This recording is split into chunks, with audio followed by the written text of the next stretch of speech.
기본적으로 하수들은 의식주 안정화를 빠르게 하고 부자가 되기를 간절히 소망을 하고 누구나 다 그러한 그 희망을 가지면서 살아가죠. 만약에 그런 희망이라도 없다라고 하게 되면은 삶 자체가 완전히 그 고난의 길을 가기 때문에 살아가는 그 자체가 의미가 없다라는 거죠. 그리고 기본적으로 하수를 면하기 위해서 그렇게 지극정성으로 부단히 노력을 했는데도 불구하고 하수를 면하기가 왜 어려운가, 이거를 여러분들이 다시 한번 잘 보셔야지 된다라는 거죠. 후진국에 있는 사람들은 중진국으로 가려고 노력을 하고, 중진국에 있는 사람은 선진국에 가려고 노력을 하죠. 그러니까 결국은 후진국은 중진국을 벤치마킹을 하고, 중진국은 선진국을 벤치마킹을 하죠. 그래서 하수는 중수를 벤치마킹 하려고 하고, 중수는 고수를 벤치마킹을 하려고 해요. 그래서 하수의 세계와 중수의 세계와 고수의 세계는 달라요. 살아가는 생활 그 방식 자체가 다르고 생각 자체가 다르다라는 거죠. 그렇기 때문에 하수의 눈으로 세상을 바라보는 거와 중수의 눈으로 세상을 바라보는 거는 하늘과 땅 차이예요. 엄청나게 차이가 있다라는 거죠. 그리고 후진국일수록 기본적으로 지식이 발달이 되어 있지 않기 때문에 지식을 쌓으려고 노력을 해요. 하수들도 마찬가지예요. 후진국이나 하수나 이 동기가몽이 되기 때문에 하수들은 자기가 지극한 정성으로 노력을 했는데도 불구하고 내가 원하는 것을 얻을 수가 없고 이룰 수가 없는 거는 지식이 부족해서 그런가 보다. 그래서 내가 지식을 쌓아야지 되겠다라고 해서 지식이 얽매인다라는 거죠. 그래서 기본적으로 지식을 쌓는다라고 하는 거는 책을 많이 본다든지 아니면 강의를 많이 듣는다든지 아니면 유튜브를 많이 본다든지, 그리고 이제 그 TV에서 이제 지식적으로 자기가 모르는 그런 분야가 있다라고 하게 되면 그 지식을 지속적으로 쌓으려고 노력을 한다라는 거죠. 그러면 나는 지식이 많이 쌓여서, 예를 들어 내가 중학교, 고등학교, 대학원까지 나와서 박사학위를 받는다고 해서 그 사람 인생이 달라지는가? 절대 달라지지 않아요. 왜? 시대가 바뀌었다라는 거죠. 그런데 후진국에서는 예를 들어 대학만 나와도 밥은 먹고 살아요. 그런데 선진국에서는 대학을 나온다고 해서 밥을 먹고 사느냐? 그거는 아니라는 거죠. 선진국에서는 대학을 나온 사람이나 초등학교만 나온 사람이나 똑같이 경쟁을 해서 누가 성공 확률이 높은가? 기운이 큰 사람이 성공 확률이 높은 거지, 많이 배웠다고 해서 성공이 되는 거는 아니라는 거죠. 그런데 후진국에서는 아프리카 같은 데에서 예를 들어 대학을 나왔다라고 하게 되면 밥 먹고 사는 거는 지장이 없어요. 그리고 대학원까지 나와서 박사학위를 받았다 그러면, 후진국에서 박사학위를 받았다라고 하게 되면 적어도 교수 자리에 자기가 갈 수가 있다라는 거죠. 그런데 선진국에서는 박사학위를 받았다고 해서 교수가 될 수 있느냐? 절대 될 수가 없어요. 불가능하다라는 거죠.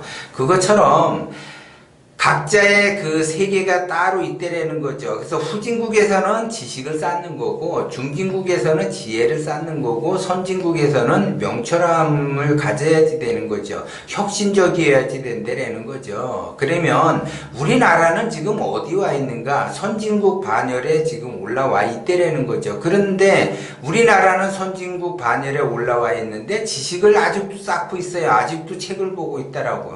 책에서 절대 가르쳐주는 거는 인생에서 도움이 절대적으로 될 수가 없고, 내가 지식을 지속적으로 쌓는다라고 하게 되면 그 지식을 높이 쌓을수록 내가 지혜가 발동이 돼야지 되는데 지혜가 발동되기가 어렵다라는 거죠. 왜? 자기는 지식에 갇혀가지고 지혜 쪽으로 넘어갈 수 있는 그 힘이 없다라는 거죠. 지식을 어느 정도 그냥 대충 기초적인 것만 쌓고 지혜 쪽으로 넘어오려는 그 에너지를 써야지 되는데, 지식에 갇혀서 지식에 꼼짝 못하게 거기에 자기 인생을 걸어놓고 있기 때문에 그 지식으로 넘어가는 그 에너지를 써야지 되는데, 지식으로 그 가는 방향성을 잃기 때문에 지식에 사로잡혀서 그 사람 인생은 고난의 길을 갈 수밖에 없어요.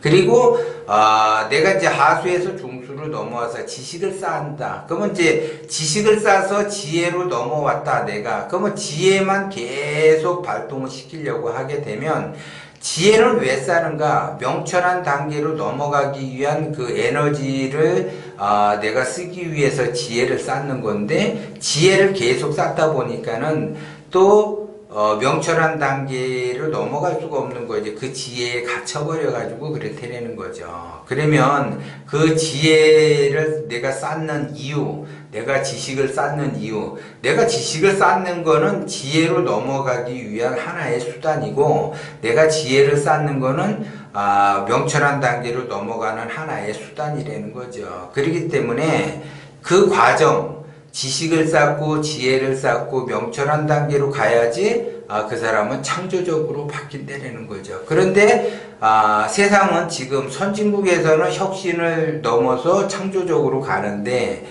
나는 아직도 지식을 쌓고 있다. 나는 후진국의 발상의 그 마인드를 갖고 있는 거죠. 지금 우리나라는 선진국으로 가고 있는데 자기 자신은 후진국의 발상인 그 지식을 쌓고 있다. 그러면 이 사람은 발전적이지 못한 삶을 살 속에서 고통을 받을 수밖에 없다는 거죠. 그렇기 때문에 제가 지식을 쌓지 말고 지혜로 넘어가고, 그 지혜를 쌓는 거는 명철한 단계로 가기 위해서 하는 거다. 그래서 결국 지식과 지혜는 이론이고 명철한 단계는 혁신적인 단계이기 때문에 실천에 옮기는, 행동으로 옮기는 그러한 삶을 살아가게 되는 거죠. 그래서 이론을 아무리 쌓는다 하더라도 나한테 도움이 하나도 안 된다고 그랬죠. 그래서 실천을 하는 것이 더 중요하다라고 이야기를 하는 거예요. 그런데 제가 이제 그 동영상을 지금 이제 거의 800편이 넘고 이제 900편 가까이 되는데, 어떤 분이 그래요. 선생님 동영상은 1편부터 끝까지 다 봤다. 그래서 대충 그 흐름을 다 파악을 하고 안 본 것이 없다라고 이야기를 해요. 그런데 그래서 그분은 이제 계속 지속적으로 이제 그 하루 일과가 제 강의만 듣는 거래요. 그러면 하루에 2편씩 올려주시면 안 되냐고 그렇게 이야기를 해요. 그러면 그 사람은 감동명철학을 1편부터 800편 넘게 이제 그 강의를 들었다라고 하게 되면, 이거는 이 감동명철학을 지식으로 접근할 건지 아니면 지혜로 접근할 건지 아니면 명철한 단계로 접근할 건지를 그 사람이 잘 봐야지 되는 건데, 그 사람은 지식으로서만 감동명철학을 접근을 했다라는 거죠. 그러면 지식을 아무리 쌓는다 하더라도 자기 인생에 발전이 안 된다라는 거죠. 그래서 제 강의는 한 번 본 거, 2번 보고, 3번 보고, 4번 보고, 10번 보고, 100번 봤을 때, 볼 때마다 자기의 느끼는 그 감이 다르게 느껴진다는 거죠. 그것이 바로 명철한 단계라는 거죠. 그러면 그 명철한 단계는 내가 이 강의를 들음으로 해서 뭔가를 할 수 있는 거죠. 그러면 지식으로서 그 계속 강의를 듣는다라고 하게 되면 그 사람 발전하기가 어렵죠. 지혜로만 계속 듣는다 해도 그 사람은 발전하기가 어려운 거죠. 명철함을 갖기 위해서 강의를 듣는 거예요. 그러면 그 명철함이라고 하는 거는 기운을 크게 쓰면서 원심을 작동을 시키는 거라는 거죠. 그러면 기운이 내가 커진다, 원심을 작동을 시킨다라고 하게 되면, 기운이 커진다라고 하는 거는 기본적으로 보시하는 마음을 갖는다라고 그랬어요. 그리고 배려하는 그 마음을 갖는다라고 그랬어요. 그래야만이 기운이 커지는 거예요. 그거를 실천한 사람과 실천하지 못한 사람, 실천이 됐다라고 하게 되면 명철한 단계로 온 거고, 이거를 실천하지 못했다라고 하게 되면 아직 지식에 갇혀가지고 그 지식에서 헤어나지 못한다라는 거죠. 그래서 지식으로서 감동명철학을 바라보게 되면 자기 인생이 나아지는 것이 없다는 된다라는 거죠. 명철한 단계로 가야죠. 그래서 감동 명철학이라는 거죠. 그래서 감동 명철학은 그 자기 자신이 명철하게 만들기 위해서 만들어 놓은 거고, 기운을 누구나 다 크게 갖게끔 하고, 기운이 커지게 되면 의식주가 안정이 되고 부자가 될 수 있어요. 그거는 왜 그러느냐, 기운이 커졌기 때문에 내가 무엇을 해야지 되는지를 안다. 그런데 이거를 실천을 하는 것이 더 중요한데, 이론적으로만 생각을 하고 있고 이론적으로만 그러한 마음을 먹는다고 해서 그 사람이 기운이 커지는가? 그렇지 않다라는 거죠. 실제적으로 행동으로서 보여줘야지 된다는 거죠.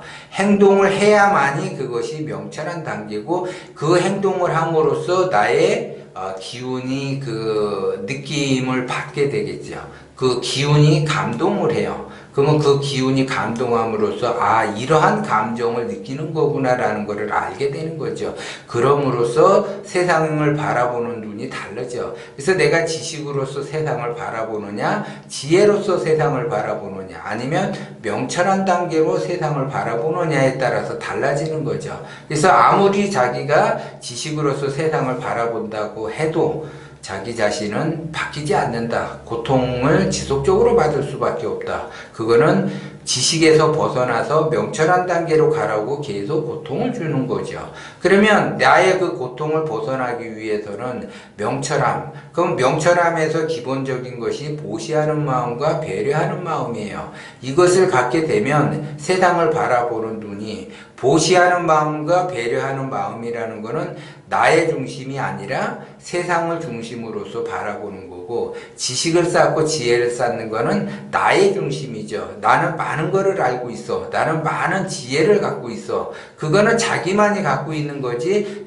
세상과 교감을 하는 것이 아니기 때문에 그러는 거죠. 실제적으로 세상과 교감을 하려고 그러면 그 고감하는 그러한 그 마인드, 그러한 그 기운을 써야지 된다라는 거죠. 그래야지 내가 세상과 소통을 하는 거지. 내가 나와 소통을 하본들 나밖에 인정이 안 되는 거고 남들은 알아주지 않는다라는 거죠. 그러면 내가 나를 위해서 한다. 내가 나를 위해서 지식을 쌓고 내가 나를 위해서 지혜를 쌓는다라는 건 욕심이에요. 욕심.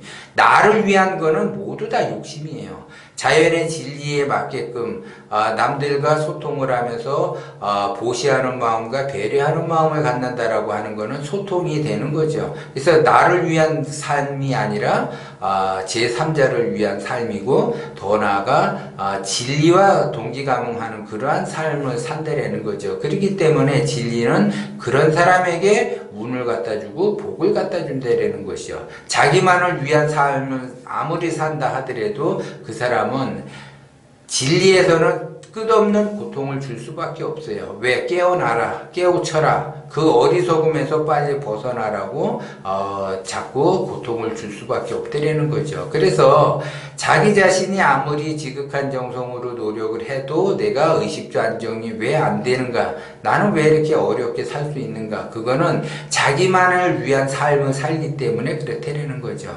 세상을 돌아보면 그 진리와 교감을 하고 진리와 소통을 해야지 되는데, 기본적으로 보시하는 마음을 가져야지 기운이 커지는데, 기운이 작다 보니까 그 고통을 받을 수밖에 없어요. 그래서 그 자기의 기운이 작으니까 지속적으로 계속 고통을 주는 거죠. 깨어나라고 고통을 주는 거예요. 그 사람이 실질적으로 미워서 고통을 주는 것이 아니라, 너도 밝은 길을, 밝은 삶, 그러한 나름대로 자기가 원하는 것을 갖게 하기 위해서 진리가 깨우치라는 차원에서 고통을 주는 거지, 그 사람이 미워서 고통을 주는 거는 아니라는 거죠. 그런데도 그 어리석은 사람은 그거를 알아차리지 못하고 자기의 그 손해보는 손해 안 보려는 그러한 삶, 이득에 따라서 움직이는 삶을 산다라는 거죠. 자기가 손해를 안 보고 이득에 따라 움직이는 삶을 살수록 고통은 더 심해진다라는 거, 그거를 알아차려야지 된다라는 거죠. 그래서 우주 자연은 기운이 큰 사람에게 운을 갖다 주고, 기운이 작은 사람에게는 재앙을 갖다 준다라는 걸 여러분들이 명심을 하셔야지 돼요.